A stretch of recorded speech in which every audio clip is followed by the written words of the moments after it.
Avant la vidéo Affaire Aliko Dangote et la mafia économique black, je vous donne les clés pour reconnaître ces Africains ou ces Afrodescendants qui détestent leur négritude ou africanité. Après cette vidéo, nous parlons du comment ensemble on peut faire beaucoup plus d'argent. Choisissez ce que vous regardez. Blaf, bonjour, Africains, Africaines, Afrodescendants, Afrodescendantes, je vous salue. J'espère que vous êtes en forme. Aujourd'hui, on va parler des centres commerciaux. Alors pourquoi je vous parle de ça? C'est parce qu'on a l'habitude, surtout quand on est dans les pays d'Europe, d'aller dans les centres commerciaux et même dans nos pays d'origine, nous avons des centres commerciaux. On a l'habitude d'aller dépenser notre argent. On se balade dans les grandes allées avec des enseignes. On est comment dirais-je, c'est un peu une espèce d'émerveillement. Avec le temple de la consommation, on peut manger même, il y a des salles de cinéma pour certains centres commerciaux, il y a, bref, il y a tout ce qu'on connaît, on est familier de ces lieux sans se rendre compte derrière que... en fait, il y a toute une machinerie derrière pour nous extirper de l'argent. Alors, c'est pas contre les centres commerciaux, même s'il y a des effets pervers. C'est pas du tout ça. Ce que j'aimerais qu'on prenne conscience, c'est que derrière, il y a tout un tas de montages financiers, tout un tas d'enjeux, et on ne se rend pas compte. Finalement, c'est pour attirer le client, en l'occurrence nous, et on y va sans même s'en rendre compte. Je vais vous passer l'extrait d'un documentaire.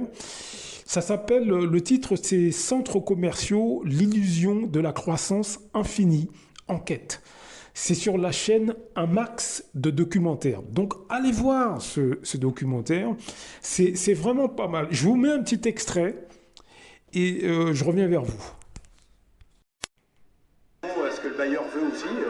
D'ailleurs, il fait son choix, c'est lui qui arbitre. Nous, on propose et c'est lui qui dispose. Le bailleur est le propriétaire du centre commercial.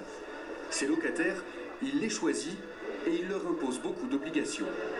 D'abord, il nous contrôle sur nos heures d'ouverture, nos heures de fermeture. On ne peut pas fermer à l'heure qu'on veut. On ne peut pas ouvrir à l'heure qu'on veut. Tout le monde a le même horaire. Si le magasin est mal tenu, il saura nous envoyer un message. Finalement, est-ce qu'il y a des risques à ouvrir en centre commercial? Ah oui, si les engagements du bailleur sont pas tenus, la fréquentation n'est pas là, on ne fait pas le chiffre. Si on ne fait pas le chiffre, on perd de l'argent. Si on perd de l'argent, ça tire tout le réseau vers le bas. Pour les enseignes, le coût des centres commerciaux est de plus en plus élevé. Au moment de la création des premiers centres, les loyers étaient calculés en fonction du chiffre d'affaires des magasins.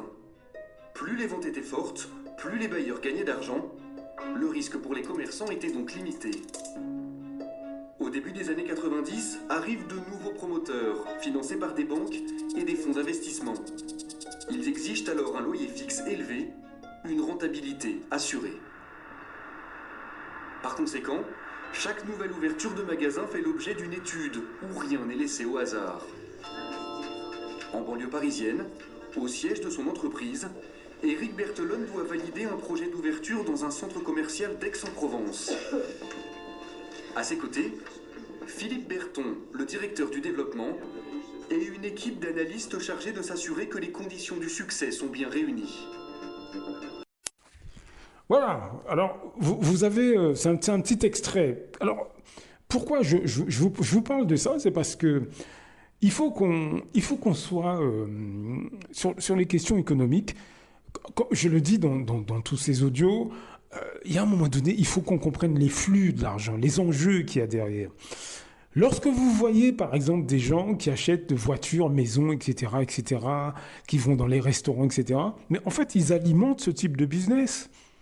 Ils alimentent l'argent des autres. Est-ce que vous voyez ce que je veux dire? Là, le centre commercial, allez voir le documentaire. Là, le centre commercial, c'est un bailleur, en gros.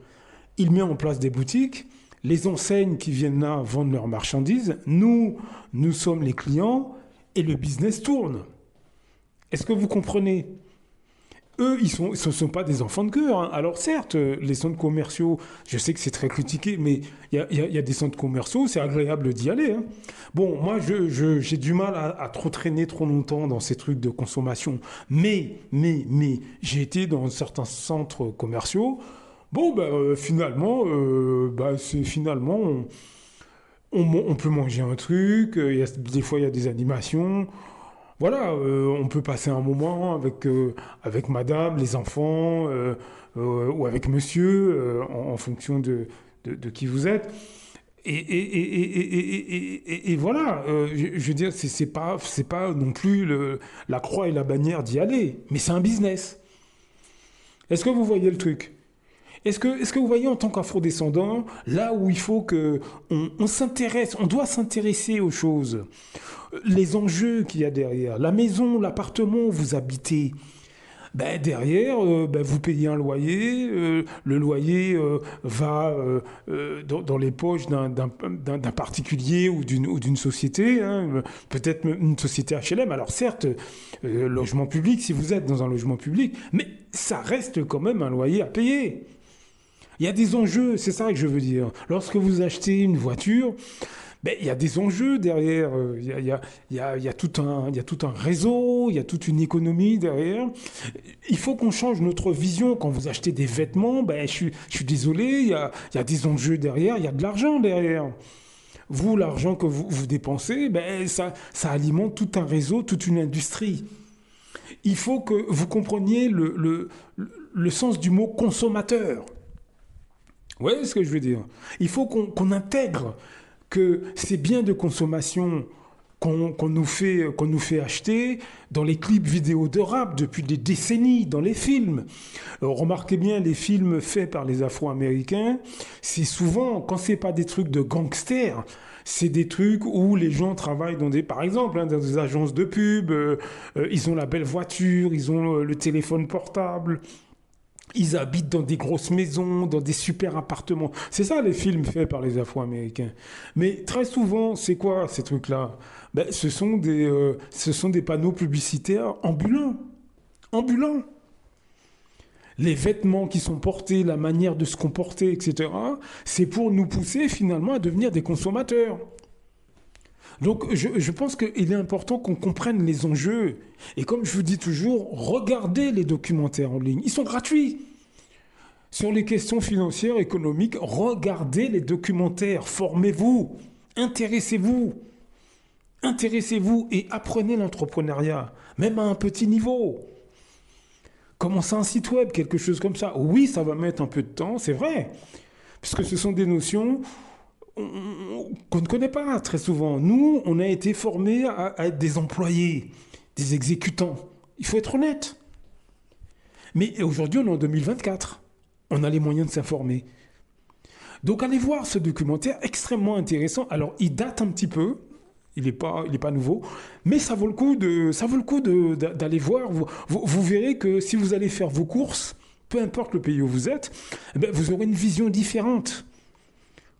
Vous aurez une vision différente. La prochaine fois que vous irez dans un centre commercial, vous comprendrez un peu mieux comment ça fonctionne. Est-ce que vous voyez ce que je veux dire? Vous comprendrez un petit peu mieux, vous aurez une vue d'ensemble qui est importante. Pendant des décennies, on nous a fait comprendre beaucoup d'afro-descendants, dans nos familles, parmi nos amis, nous ont fait comprendre qu'il ne faut pas s'intéresser, et tu te casses la tête, tu réfléchis trop. Je suis désolé, messieurs, dames, oui, il faut s'intéresser, il faut trop réfléchir. En 2024, il faut trop réfléchir. Vous voyez ce que je veux dire? Il faut trop réfléchir en 2024. Il faut qu'on comprenne les choses, il faut qu'on comprenne les enjeux. Comprenez bien que quand vous habitez dans un quartier, peu importe où vous êtes, ce sont des entreprises qui ont construit les maisons qu'il y a autour de vous, les immeubles, les appartements. Il y a une économie derrière. Une ville a un budget. Est-ce que vous voyez ce que je veux dire? Intéressez-vous, par exemple, à comment fonctionne une mairie, les budgets, etc. Il faut qu'on comprenne les flux de l'argent, les effets de l'argent. L'entrepreneuriat, c'est quoi? L'investissement, c'est quoi? Est-ce que vous voyez ce que je veux dire? Il faut plus qu'on soit dans le manger rigoler. Ça ne veut pas dire qu'on est tous dans le manger rigoler, c'est pas ce que je veux dire. Mais je veux dire qu'il faut qu'on augmente le nombre de personnes qui s'intéressent à ces questions financières, qui s'intéressent à l'investissement, il faut que ça devienne des discussions en famille, avec nos amis. Il faut qu'on arrête de ricaner avec des plaisanteries à non plus finir. Il faut qu'on arrête de regarder le train passer. C'est pour ça que je vous dis, formez-vous. Vous n'êtes pas obligé de commencer une entreprise demain, c'est pas ce que je suis en train de vous dire. Formez-vous, formez-vous. Allez voir ce documentaire sur les centres commerciaux. C'est vraiment, vraiment intéressant. On apprend beaucoup de choses. Comment ils planifient, les enseignes, comment ils les choisissent, leur vision. Allez voir, c'est vraiment pas mal. Ça vous donne une connaissance générale un peu des choses. Et puis, pourquoi pas ouvrir un centre commercial dans votre pays, quel que soit le pays. Que ce soit l'Afrique ou les Antilles ou ailleurs, mais pourquoi pas?